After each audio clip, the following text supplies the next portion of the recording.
Hello everyone, स्वागत है आपका एक और नए सेशन के अंदर। तो बच्चों, चैप्टर चल रहा है हमारा डायरेक्टिंग। अब आपका कहना होगा सर कितना लेंथी चैप्टर है ये।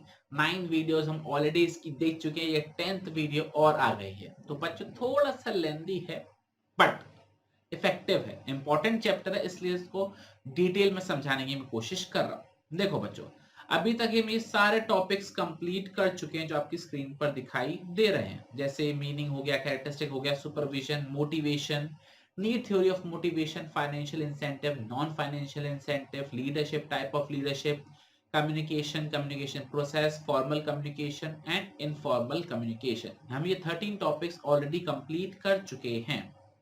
अच्छा बच्चों, एक बात और, ये नोट को एक बार जरा पहले अच्छे से पढ़ो। क्या लिखा हुआ है? Topic number 14 and topic number 15 are not in course of 21-22। मतलब ये जो बच्चे टर्म 2 का एग्जाम दे रहे हैं उनके कोर्स में 14 और 15 बैरियर्स टू कम्युनिकेशन और how to overcome this barriers, ये कोर्स का पार्ट नहीं है। मतलब ये अगर आप टर्म 2 का पेपर दे रहे हो तो आपको ये वाली क्लास नहीं देखनी है जिसमें हम 14 और 15 वाले टॉपिक करवा रहे हैं। आपको वो क्लास देखनी है जो आखिरी क्लास होगी जिसके अंदर हम इंपॉर्टेंस ऑफ डायरेक्टिंग देखेंगे। क्लियर? आप अगर न्यू सेशन वाले स्टूडेंट हो, 22-23 वाले हो, तब इस सेशन को आप देखना, अदरवाइज इस वीडियो को बंद कर दो, किसी और चैप्टर को उठा के रिवीजन कर लो। ओके, तो चलिए बच्चों हम सीधा चलते हैं बैरियर्स टू कम्युनिकेशन पर। अभी बैरियर्स टू कम्युनिकेशन है क्या, जरा समझने की कोशिश करते हैं। बच्चों हमने फॉर्मल कम्युनिकेशन, इनफॉर्मल कम्युनिकेशन तो अच्छे से पढ़ लिया था ना। फॉर्मल कम्युनिकेशन का मतलब होता है फॉर्मल चैनल्स होते हैं जिसके अंदर हमने देखा था एक वर्टिकल होता है, एक हॉरिजॉन्टल होता है। वर्टिकल के अंदर क्या होता है, एक अपवर्ड होता है, एक डाउनवर्ड होता है। अपवर्ड का मतलब क्या होता है, जब सबऑर्डिनेट सुपीरियर से बात करता है। और डाउनवर्ड का मतलब क्या होता है, जब एक सुपीरियर सबऑर्डिनेट से बात करता है। और हॉरिजॉन्टल का मतलब क्या होता है, जब एक डिवीजन दूसरे डिवीजन से बात करता है, या भी कह लो एक मैनेजर दूसरे मैनेजर से बात कर रहा है। इसके अंदर हमने 5 नेटवर्क्स देखे थे। पहला कौन सा था हमारा, सिंगल चेन। दूसरा था हमारा व्हील। तीसरा था हमारा सर्कुलर। चौथा था हमारा फ्री फ्लो। और पांचवा कौन सा था हमारा, इन्वर्टेड वी। फिर हमने देखा था इनफॉर्मल कम्युनिकेशन, जिसके अंदर हमने बात करी थी, इसको ग्रेप पॉइंट कम्युनिकेशन बोलते हैं क्योंकि इसकी ब्रांचेस हर जगह होती हैं। इसके अंदर हमने 4 नेटवर्क्स पढ़े थे। पहला हमारा कौन सा था, सिंगल स्ट्रैंड। दूसरा था हमारा गॉसिप। तीसरा था हमारा प्रोबेबिलिटी। और चौथा था हमारा क्लस्टर। आई होप आपको ये चीज अच्छे से क्लियर हो गई होगी। नहीं हुई है तो पिछली वीडियोस को देखना, मैंने आपको बहुत डिटेल में समझाया हुआ है और आपको अच्छे से समझ में आ भी जाएगा। कोई रॉकेट साइंस नहीं, बहुत बेसिक सी बातें इसके अंदर हैं। आज जो बच्चों टॉपिक हम स्टार्ट करने वाले वो है हमारा बैरियर्स टू कम्युनिकेशन। इसका मतलब क्या है कि कुछ रुकावटें हैं जो हमारी बातों को अच्छे से नहीं होने देती है। कहने का मतलब ये है, मैं कुछ कहना चाहता हूं आपसे, लेकिन आप तक वो बात पहुंच नहीं रही है, आप वो चीज समझ नहीं पा रहे हो। इसके बहुत सारे कारण हो सकते हैं, ठीक है ना। तो उन कारणों को क्या बोला जाता है, बैरियर्स टू कम्युनिकेशन। मतलब ये, I want to express my views, feelings, information, suggestions, but ये है कि आप तक वो मैसेज नहीं पहुंच पा रहा है, या फिर आप सुन नहीं पा रहे हो, या मैं बोल नहीं पा रहा हूं, मतलब कुछ भी रीजन हो सकता है। बस ये कि हमारा मैसेज प्रॉपरली कन्वे नहीं हो रहा है। तो उसके बहुत सारे कारण हो सकते हैं। तो पहले हमको वो कारण पढ़ने हैं कि ऐसा क्यों हो रहा है, तभी तो उसको हम सुधार पाएंगे। जब तक हमको यही नहीं पता होगा कि बीमारी क्या है, तब तक उसका इलाज कैसे होगा। तो जब तक हमको बैरियर्स पता नहीं होंगे कि रुकावटें आ कहां पर रही हैं, तभी तो उसका हम सुधार कर पाएंगे। क्लियर? तो बच्चों, इसके अंदर हमको 4 टाइप्स के बैरियर बताए गए हैं। पहला है हमारा सिमेंटिक बैरियर्स। दूसरा है हमारा साइकोलॉजिकल बैरियर्स। तीसरा है हमारा ऑर्गेनाइजेशनल बैरियर्स। और चौथा है हमारा पर्सनल बैरियर्स। तो 4 टाइप ऑफ बैरियर्स हमको इसके अंदर पढ़ने हैं। और हर एक के अंदर जो है कुछ सब पॉइंट्स हैं। मतलब सिमेंटिक के अंदर कुछ सब पॉइंट्स हैं, साइकोलॉजिकल के अंदर कुछ सब पॉइंट्स हैं, ऑर्गेनाइजेशनल के अंदर कुछ सब पॉइंट है, और पर्सनल के अंदर कुछ सब पॉइंट्स है। तो उसको हम डिटेल में डिस्कस करेंगे वन बाय वन। तो चलिए बच्चों स्टार्ट करते हैं with our very first topic, that is semantic barriers. अब ये कौन से टाइप के बैरियर्स होते हैं बच्चों? ये बैरियर्स किससे रिलेटेड होते हैं, वर्ड से, सेंटेंसेस से। कहने का मतलब है कि आपको उस मैसेज की लैंग्वेज समझ में नहीं आई, जो वर्ड्स यूज करे थे वो समझ में नहीं आए। ये चीज समझ में आ रही है? मतलब ये जो हमने आपको मैसेज कन्वे करने लगे हैं, उसके वर्ड्स, उसके मीनिंग, उसका सेंटेंस समझने की आपकी शक्ति, उस वजह से आप जब आप हमारा जो कम्युनिकेशन गैप हो जाता है, उस चीज को हम बोलते हैं सिमेंटिक बैरियर्स। एक बार करते हैं, semantic barrier is the branch of linguistic dealing with the meaning of words and sentences Semantic barriers are concerned with the problems and obstruction in the process of encoding and decoding of message in the words or impressions. अब encoding और decoding word आपको clear होना चाहिए, हमने communication process में पढ़ा था। Encoding का मतलब क्या होता है, जो भी हमारा मैसेज होता है उसको वर्ड्स में, टेक्स्ट में, पिक्चर में, वॉइस में कैसे हम ट्रांसलेट करते हैं। और डिकोडिंग का मतलब क्या होता है कि जो रिसीवर है उस चीज को कैसे समझता है। तो जो भी हमारा मैसेज आता है उसको हमने एनकोड गलत तरीके से किया है या फिर सामने वाले पर्सन ने डिकोड गलत तरीके से किया है, इस वजह से जो हमारा मैसेज है वो प्रॉपरली कन्वे नहीं हो पाया। या तो हमारा मैसेज भेजने में कोई गलती रह गई या उसके समझने में कोई गलती रह गई। तो इस टाइप के बैरियर को हम क्या बुलाते हैं, सिमेंटिक बैरियर्स बुलाते हैं। अब एक एक करके पढ़ते हैं कौन कौन से बैरियर्स होते हैं। तो बच्चों सबसे पहला जो बैरियर हमको बताया गया वो है बैडली एक्सप्रेस्ड मैसेज। इसका मतलब है कि आपने जो मैसेज है वही गलत तरीके से एक्सप्रेस किया है। मतलब ये आपने अजीब सी वोकैबुलरी यूज कर ली है जो सामने वालों की समझ के परे है, आपने कुछ गलत वर्ड यूज कर लिए जो आपको यूज नहीं करने चाहिए थे, जो शब्द यूज करने चाहिए थे वो आप खा गए। हो सकता है कि नहीं हो सकता है। तो कुछ इस तरीके से आपने मैसेज किया है जिसके अंदर आपने कुछ अजीब से वोकैबुलरी यूज कर लिया, कुछ गलत वर्ड यूज कर लिया, कुछ जो वर्ड्स लिखने चाहिए थे वो आपने नहीं लिखे, जिस वजह से आपका मैसेज प्रॉपर्ली कन्वे नहीं हो पाया। तो ये एक कारण हो सकता है कि आपने जो मैसेज है वही गलत तरीके से भेजा है, इसलिए सामने वाले को समझ में नहीं आया। रीड करते क्या लिखा, sometimes intended message may not be conveyed by a manager to his subordinates.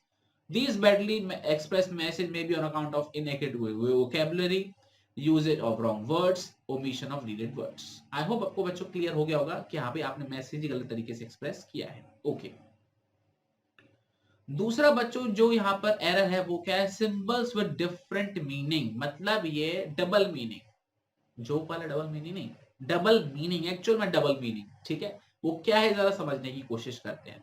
कुछ वर्ड्स देखो बच्चों ऐसे होता है जिसका मतलब आपके लिए कुछ अलग होगा, मेरे लिए कुछ अलग होगा। जैसे मैं बोलूं मुझे क्लास लगानी है, इसका मतलब क्या है, मुझे तुम्हारी क्लास लगानी पड़ेगी। समझ रहे हो? तो इसका मतलब क्या हो सकता है, या तो मैं आपको पढ़ाने की बोल रहा हूं या फिर मैं आपको कूटने की बोल रहा हूं। समझ में आ रहा है ये चीज? नहीं, यही चीज यहां पर हो सकता है। एक एग्जाम्पल के तौर पे ले सकते हैं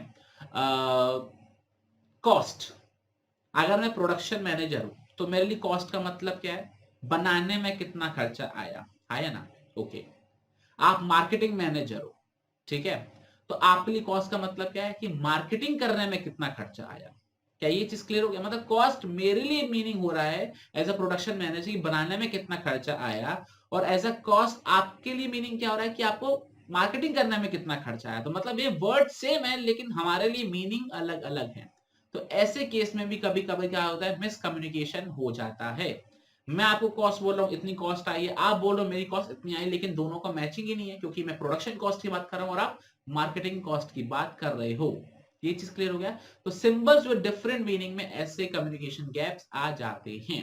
रीड करते हैं, अ वर्ड में have several meanings, receiver has to pursue one such meaning for the word used by the communicator. Obvious ही बात है, मैं जो कॉस्ट वर्ड यूज कर रहा हूं, आपके लिए कॉस्ट का मीनिंग है मार्केटिंग कॉस्ट, मेरे लिए कॉस्ट का मीनिंग क्या, प्रोडक्शन कॉस्ट। तो यहाँ पर क्या है, हर एक का मीनिंग अलग अलग है। आप वो मीनिंग समझोगे जो आपको समझ में आ रहा है। तो ऐसे में कम्युनिकेशन गैप हो सकता है।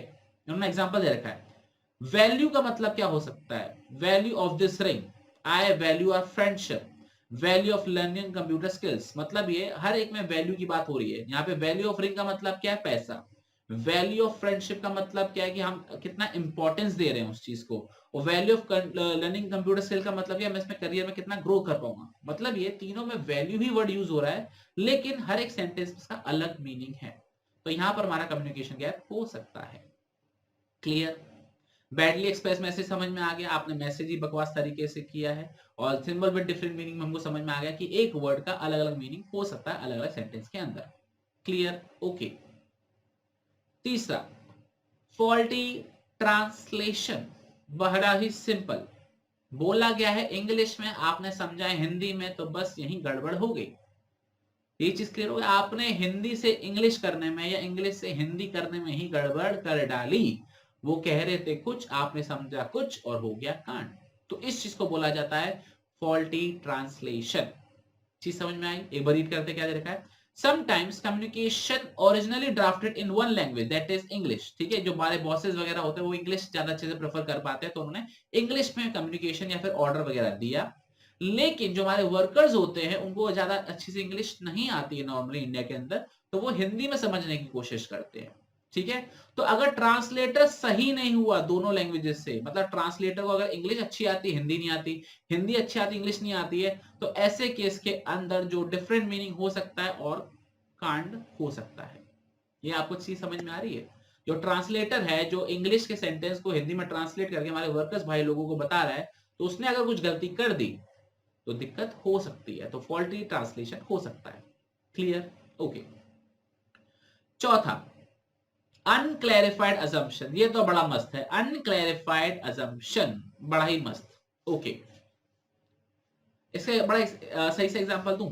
ठीक है, आपका कोई दोस्त है, आप के दोस्त के घर में कोई बंदा आया है और आपने इसका बोला है इसकी जम के खातिरदारी करो, इसकी जम के खातिरदारी करो, तो क्या कहने का मतलब है इसका? बताओ, आपने क्या समझा? यहाँ पे किस चीज की बात हो रही है? खातिरदारी करने की बात हो रही है या फिर खातिरदारी करने की बात हो रही है? बताओ जरा, सोचो। है ना अनक्लैरिफाइड असम्पशन, मतलब मैं कुछ और सेंस में बोल रहा हूं, आप किसी और सेंस में समझ रहे हो, तो ये दिक्कत हो सकती है। मतलब आपने कुछ और ही एज्यूम कर लिया, मैंने कुटाई करने की बात करी है लेकिन उसकी एक्चुअल में खातिरदारी करने की बात कर रहा था।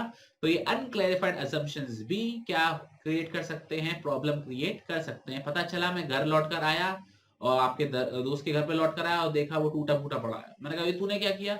भाई तूने ही तो बोला था इसकी जम के खातिरदारी करी हो। तो पता लगा कि हाँ भाई मैं तो खातिरदारी करने की बात कर रहा, तो उसने तो कुटाई लगा दी। तो अनक्लैरिफाइड असम्पशन से भी क्या हो सकता है? मिसकम्युनिकेशन हो सकता है। पढ़े, लिखा हुआ है सम कम्युनिकेशन में हैव सर्टेन डिफरेंट इंटरप्रिटेशन, मतलब वो कैसे भी कोई दूसरा किसी और तरीके से उसको समझ सकता है, इंटरप्रेट कर सकता है। A boss may instruct his subordinate take care of the guest, ठीक है, अब हमारे गेस्ट का ख्याल रखना। बॉस का मतलब हो सकता है कि उसके ट्रांसपोर्ट का ख्याल रखना, खाने का ख्याल रखना, जहां वो रहता है उसका ख्याल रखना जब तक कि वो नहीं जाता। लेकिन जो सबॉर्डिनेट है, जो जूनियर है, वो ये सोच सकता है कि बस उसको होटल तक छोड़कर आना, दैट्स इट। समझ रहे हो इस चीज को? बॉस ने कहा कि इसका ख्याल रखना, तो उनका ख्याल रखने का मतलब था होटल लेके जाओ, खाना पीना खिलाओ, ट्रैवल वेल सब कुछ देखो, जब तक जाता नहीं तब तक उसका ख्याल रखना। और एम्प्लॉय ने सोचा इसका मतलब बस होटल तक छोड़कर आओ, काम खत्म। तो ऐसे में केस में क्या हो सकता है कि सब सफर करेंगे अनक्लैरिफाइड असम्पशन में, कि आपने कुछ और समझ के बोला, उसने कुछ और समझ के समझा। क्लियर? कोई भी डाउट? पक्का? ओके। फिफ्थ, टेक्निकल जार्गन, ये तो बड़ा ही सही है। टेक्निकल जार्गन इसका मतलब क्या है? मान के चलो आप कंप्यूटर्स के बंदे हो और मैं हूं एक सिंपल सा कॉमर्स का बंदा, आप बड़े हैवी हैवी वर्ड यूज कर रहे हो कंप्यूटर लैंग्वेज के, जावा के, स्क्रिप्ट के, इसके अलावा पायलट वर्जन चाहिए हमको, एजाइल मॉडल बनाना है, वाटरफॉल मॉडल बनाना है, पता नहीं कौन कौन सी बातें कर रहे हो, आईटीएल, मतलब हैवी वर्ड्स यूज कर रहे हो जो मेरे समझ के परे, एक्चुअल में मेरे समझ के परे है। तो क्या मैं आपकी बात समझ पाऊंगा? नहीं समझ पाऊंगा। अगर आप एक साइंस के स्टूडेंट्स को बताओ कि security premium, depreciation, bills of exchange, rectification of error, error of omission, error of commission, क्या उसको समझ में आएगा? नहीं आएगा। मतलब ये, अगर मैं किसी टेक्निकल फील्ड का हूं, मैं उसके टेक्निकल वर्ड यूज कर रहा हूं, तो क्या सामने वाले को वो टेक्निकल वर्ड समझ में आएंगे? नहीं आएंगे। क्या वो उस चीज को समझ पाएगा, मेरे मैसेज को? नहीं समझ पाएगा। तो क्या मिसकम्युनिकेशन होने के चांसेस बढ़ गए? बढ़ गए। तो ये होता है हमारा टेक्निकल जार्गन, मतलब टेक्निकल वोकैबुलरी हम जब यूज करते हैं तो सामने वाले को बात समझ में नहीं आती। क्लियर? वो एक्सपर्ट नहीं है आपकी तरह उस फील्ड में।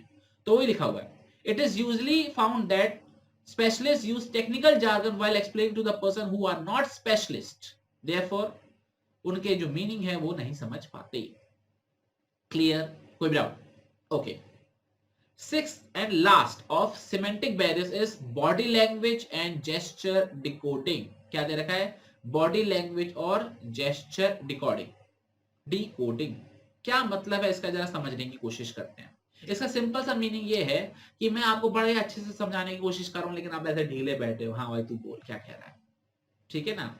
मैं कुछ ऐसे समझाने की कोशिश कर रहा हूं, उसको लगा पता नहीं क्या डमरू बजा रहा है, मतलब उसको मेरी बॉडी लैंग्वेज ही समझ में नहीं आ रही, उसे मेरे इशारे ही समझ में नहीं आ रहे, अब मैं उसे ऐसे कर रहा हूं, उसको समझ में नहीं आया बोल क्या रहा हूं समझ रहे हो इस चीज को? तो यहां पर क्या हो रहा है, यहाँ पे एक चीज हो रही है कि उसको मेरे बॉडी लैंग्वेज या फिर मेरे जो जेस्चर्स है, मेरे हैंड मूवमेंट्स है, वो ही समझ में नहीं आ रहे, तो ऐसे में मिसकम्युनिकेशन होगा ही होगा। जैसे फॉर एग्जाम्पल मान के चलो वो बॉस की बुराई कर रहा हूं, मैं उससे बोल रहा हूं, मतलब क्या है, पीछे देख, वो कह रहा है क्या क्या कह रहा है, क्या क्या कर रहा है, समझ रहे हो इस चीज को? तो ये हो सकता है कि जो मैं बोल रहा हूं और वो कुछ समझ रहा है, बॉडी लैंग्वेज को कुछ मिसमैच हो, तो ऐसे केस में मिसकम्युनिकेशन हो जाता है। क्लियर? पक्का? आगे रीड करें, देखो, every movement of body communicate some meaning. Obvious बात है, हम जब कुछ मूवमेंट कर रहे हैं, कुछ एक्सप्लेन करने की कोशिश कर रहे हैं, तो कुछ ना कुछ मीनिंग निकलता है, और हो सकता है उस बॉडी मूवमेंट से या जेस्चर से सामने वाले को कुछ मतलब समझ में आ रहा हो या कुछ समझ में ना आ रहा हो। तो अगर जो मैं बोल रहा हूं और जो मेरा मूवमेंट्स हैं इसके अंदर कुछ मिसमैच है या बिल्कुल ही मैच नहीं कर रहा, तो सामने वाले को कुछ भी पल्ले नहीं पड़ेगा या फिर वो कुछ अलग ही समझने लग जाएगा। क्लियर? पक्का? कोई भी डाउट? ओके। तो लिखा हुआ है, if there is no match what is said and what is expressed, communication में be wrongly perceived. Clear? Okay. तो बच्चों अभी तक हमने इसके अंदर 6 देखे। पहला क्या है, बैडली एक्सप्रेस मैसेज। दूसरा हमने देखा सिंबल्स विद डिफरेंट मीनिंग। तीसरा हमने क्या देखा, फॉल्टी ट्रांसलेशन। चौथा हमने देखा अनक्लैरिफाइड असम्पशन। पांचवा देखा टेक्निकल जार्गन, और छठा हमने देख लिया body language and gestures decoding. I hope बच्चों को अच्छे से क्लियर हो गया होगा हमारे सिमेंटिक बैरियर्स कौन कौन से होते हैं। अब बच्चों बात करने वाले हम साइकोलॉजिकल बैरियर्स के बारे में, जो दूसरे टाइप के बैरियर्स है। साइकोलॉजिकल मतलब मनोविज्ञान, दिमाग, आपका दिमाग कहीं और था, आप ध्यान नहीं रख पाए, आप भूल गए, समझ रहे ना इस चीज को, आपने कुछ और ही सोच लिया। तो जब दिमाग की वजह से हमारे एरर्स होते हैं तो उसको क्या बुलाया जाता है, साइकोलॉजिकल बैरियर्स बुलाए जाते हैं। एग्जाम्पल के तौर पे आपकी गर्लफ्रेंड आपको छोड़ के चली गई, आपका ब्रेकअप हो गया, और टीचर आपको ट्रिग्नोमेट्री के क्वेश्चन समझाने की कोशिश कर रहा है, आपको क्या कहते हैं पार्टनरशिप समझाने की कोशिश कर रहा है, पास एडजस्टमेंट कराने की कोशिश कर रहा है, कि आपका ध्यान जाएगा? नहीं ध्यान जाएगा। आप अपने गर्लफ्रेंड के जाने के गम में परेशान हो गए, तो जब आपका ध्यान ही नहीं उस चीज पे, तो कहां से टीचर की बात आप समझ पाओगे? तो ये क्या है, साइकोलॉजिकल बैरियर्स है, कि सामने वाला जो पर्सन बोलना चाह रहा है वो आप तक बात नहीं पहुंच पा रही। क्लियर? एक एक कर पढ़ते हैं इसके सारे। पहला क्या हमारा, प्री मैच्योर इवेल्युएशन। बड़ा ही सिंपल है, बड़ा ही मजेदार है। तो क्या है, जैसे मैंने बात बोलो, जब मैं एक बात समझाने की कोशिश कर रहा हूं, देख बेटा तेरे को वहां जाना है, वहां जाके, अरे सर मैं समझ गया आप क्या कहना चाह रहे हो, अरे बस आगे बोलने की जरूरत नहीं, मैंने समझ लिया आपने क्या कहा। मतलब ये समझ रहे हो, मैंने बात पूरी बोली भी नहीं, सामने वाले ने टोक दिया, अरे बस अब मैं समझ गया, अब मुझे पता है मुझे क्या करना, आप क्या कहना चाह रहे हो गया कांड। मैं कुछ और कहना चाह रहा हूँ, वो कुछ और समझ के काम कर देगा। तो इसको क्या बुलाया जाता है, प्री मैच्योर इवेल्युएशन। मतलब आपने आधी अधूरी बात सुनी, उससे पूरी बात बना ली अपने अपने दिमाग में, और वही कंक्लूजन मान लिया कि यही बात होगी। तो ऐसे केस में भी क्या है, आपका कम्युनिकेशन मिसमैच हो सकता है। क्लियर? कोई भी डाउट? तो प्री मैच्योर इवैल्यूएशन का मतलब क्या हो गया, आपने पहले ही बात का मतलब समझ लिया कि हाँ आप यही कहना चाह रहे हो, आप बीच में आपने बात छोड़ दी कि हाँ भी मैं सारी बात आपकी समझ गया। तो इसको कहते हैं प्री मैच्योर इवैल्यूएशन, जिसका हमारा कम्युनिकेशन बैरियर हो सकता है। रीड करते हैं। Sometimes people evaluate the meaning of message before the sender complete his message। मतलब मेरे बोलने से पहले वो कहता बस सर बस आगे समझ में, बाकी मेरे पे छोड़ दो। हो गया कांड। Such mature evaluation may be due to preconceived notions or prejudice against the communication। मतलब पहले से आपके दिमाग में कुछ चल रहा था, आपने उस हिसाब से सोचा और बक दिया। क्लियर? ओके। दूसरा है हमारा लैक ऑफ अटेंशन। दूसरा जो एरर है बच्चों कौन सा है हमारा, लैक ऑफ अटेंशन। क्या है, जरा मीनिंग समझने की कोशिश करते हैं। लैक ऑफ अटेंशन मतलब है कि आपका ध्यान कहीं और है, मैं क्लास में पढ़ाने की कोशिश कर रहा हूं, लेकिन आप जो हो बगल वाली मोहतरमा को देख रहे हो कि वो पलट के देख क्यों नहीं रही मेरे को। तो मैं पढ़ाने की कोशिश कर रहा हूँ, आपके कानों में आवाज तो जा रही है लेकिन अंदर नहीं जा रही। हो सकता है कि नहीं हो सकता है? बिल्कुल हो सकता है। तो ये हमारा लैक ऑफ अटेंशन। एक बॉस हमें जूनियर को बोल रहा है कि हाँ भाई तू ये कर, तू वो कर, वो कर, लेकिन जो जूनियर है हमारा, जो सबॉर्डिनेट है, वो घड़ी को देख रहा है कि 6 बजे और मैं ऑफिस छोड़ के जाऊं। समझ रहे हो ये चीज? तो ये लैक ऑफ अटेंशन, उसका ध्यान ही उस तरफ नहीं है, तो वो समझेगा क्या बात को? तो ये भी एक क्या हो सकता है, कम्युनिकेशन बैरियर हो सकता है, क्योंकि आपका ध्यान, आपका जो दिमाग है वो कहीं और है, किसी और के ख्यालों में खोया हुआ है, चाहे छुट्टी के ख्यालों में हो, चाहे किसी मैडम के ख्यालों में। रीड करते हैं। The preoccupied mind of receiver and the resultant non-listening of the message act as a psychological barriers। आपका दिमाग कहीं और ही ऑक्यूपाइड है, कहीं और ही बिजी है, आपने ध्यान सुना नहीं, तो साइकोलॉजिकल बैरियर्स हो क्या? क्लियर? तो वही एक्सप्लेन करा हुआ उन्होंने एग्जांपल के थ्रू, एक बार रीड कर लेना। ओके। थर्ड हमारा loss by transmission and poor retention. ये दो अलग अलग बातें बोली गई है, लॉस बाय ट्रांसमिशन और पुअर रिटेंशन। इसका मतलब क्या है? पहले बात करते हैं लॉस बाय ट्रांसमिशन। मैंने आपको एक बात बोली कि देख अभिषेक, देखो चेतन को ये बात बतानी है, जैसे वो आए तू ये बात उसको बता दी, ठीक है? तो हुआ क्या, मैंने आपको बताया, आपने उसको बताया, लेकिन बताते बताते मैं कुछ आधी बात आप खा गए, इंटेंशनली या अनइंटेंशनली भूल गए, पुअर रिटेंशन, भूल गए। तो ऐसे केस में क्या हो सकता है, मिसकम्युनिकेशन हो सकता है। मतलब है मैंने आपको 100% बात बताई, आपने उसको 90% बात बताई, 10% बात गायब। क्लियर? तो ये होता है लॉस बाय ट्रांसमिशन। मैंने आपको एक बात बताई, आप भूल गए बाद में, इसको कहते हैं पुअर रिटेंशन, याददाश्त कमजोर है आपकी। तो ऐसे केस में मिसकम्युनिकेशन हो सकता है। बाद में आप बोलोगे मुझे कब बताया था, मैंने बोला मैंने बताया तो था, नहीं बताया था, मतलब वो भूल चुका है बात को कि आपकी और मेरी कोई बात हुई भी थी। तो इसलिए बोला जाता है कि हर चीज को रिटेन में रखा करो, अदरवाइज दिक्कत में आ जाओगे। क्लियर? तो लॉस बाय ट्रांसफॉर्मेशन का मतलब क्या, मैंने आपको बताया, आपने उसको बताया, लेकिन बीच में कुछ बातें गायब हो गई। गायब कैसे भी हो सकती है, भूल जा सकते हो, इंटेंशनली अनइंटेंशनली कैसे भी हो सकता है। और पुअर रिटेंशन का मतलब क्या, आपकी याददाश्त थोड़ी कमजोर है, आपको बातें याद नहीं रहती है। क्लियर? कोई भी डाउट? रीड करें, क्या देगा? When communication passes through various levels, successive transmission of the message result in the loss of accurate information। Clear? मतलब पहले बॉस से मिडिल लेवल पर आ रहा है, मिडिल लेवल से सुपरवाइजर पे आ रहा है, सुपरवाइजर से एम्प्लॉय पे आ रहा है, तो मल्टीपल लेवल से बात होकर आ रही है, तो हो सकता है बीच में बात का इंटरप्रिटेशन अलग हो जाए, कोई भूल जाए, कोई बात आगे पूरी ना पहुंचे। क्लियर? तो ये केस हो सकता है किसका, मिसकम्युनिकेशन का। पुअर अटेंशन भी एक और प्रॉब्लम है, लोग जो है ज्यादा टाइम तक चीजों को याद नहीं रख पाते हैं अगर वो उनको इंटरेस्टिंग नहीं लगती है। अगर मैं आपको बताऊं कि रमेश को मैंने प्रियंका के संग देखा था कैफे में, तो ये बात आपको मरते दम तक याद रहेगी। लेकिन मैं आपको बोलूं कि रमेश ने जो प्रोडक्शन था वो 20 यूनिट की जगह 25 यूनिट कर दिया था, लेकिन ये बात आपको याद नहीं रहेगी, क्योंकि रमेश प्रियंका के साथ था, तो ये बात आपको इंटरेस्टिंग लगी, आपको याद रहेगी। समझ रहे हो? 4 साल बाद बोलोगे ओहो प्रियंका के संग कैफे में गया था तू, होगा नहीं होगा, वो याद रहेगा। लेकिन जो प्रोडक्शन में घपलाबाजी करी वो याद नहीं रहेगा, क्योंकि उसमें आप इंटरेस्ट नहीं थे। तो जो जिस चीज में इंटरेस्ट नहीं होता उसको हम जल्दी भूल जाते हैं। क्लियर?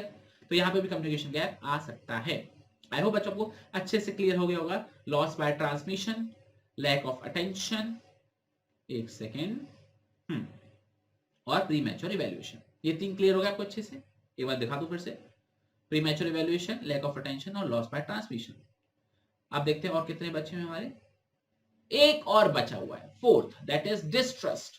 जब आपको सामने वाले पे भरोसा ही नहीं है, तो वो कितना भी बोल ले, आप उसकी बात पर 100% भरोसा नहीं करोगे। आपको लगेगा कि भैया इसमें कुछ घपला है, मतलब वो बात तो हमेशा ही मिसकम्युनिकेट होगी, आप उसकी बात पे भरोसा ही नहीं कर पाओगे।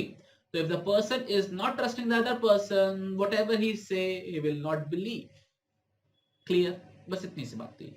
Distance between communicator and communicatee may act as a barrier. If the parties do not believe each other, they do not understand each other's message in its original sense. मतलब जैसा वो एक्चुअल में कहना चाह रहा हो आप समझेंगे नहीं, आप बोलोगे कि नहीं ये घपला कर रहा है। क्लियर? ओके। तो बच्चों ये थे हमारे दो टाइप के बैरियर। पहला था हमारा सिमेंटिक बैरियर, जो कि लैंग्वेज से रिलेटेड होता है, एनकोडिंग डिकोडिंग से रिलेटेड होता है। दूसरा साइकोलॉजिकल बैरियर, मतलब आपका दिमाग ही कहीं और था, आप भूल गए, आपकी याददाश्त कमजोर है, जो भी हो आप भरोसा नहीं करते किसी पे, इस वजह से था। तो बच्चों ये था हमारा छोटा सा session on barriers to communication, semantic barrier, psychological barriers. Next class के अंदर हम करेंगे बाकी दो बचे हुए क्या कहते हैं बैरियर्स, जिसमें हम ऑर्गेनाइजेशनल बैरियर और पर्सनल बैरियर्स पढ़ेंगे। क्लियर? तो चलिए बच्चों, आपसे मुलाकात करेंगे अगले सेशन के अंदर। तब तक अपना बहुत बहुत ख्याल रखना और पढ़ते रहना। जय हिंद, जय भारत, बाय बाय।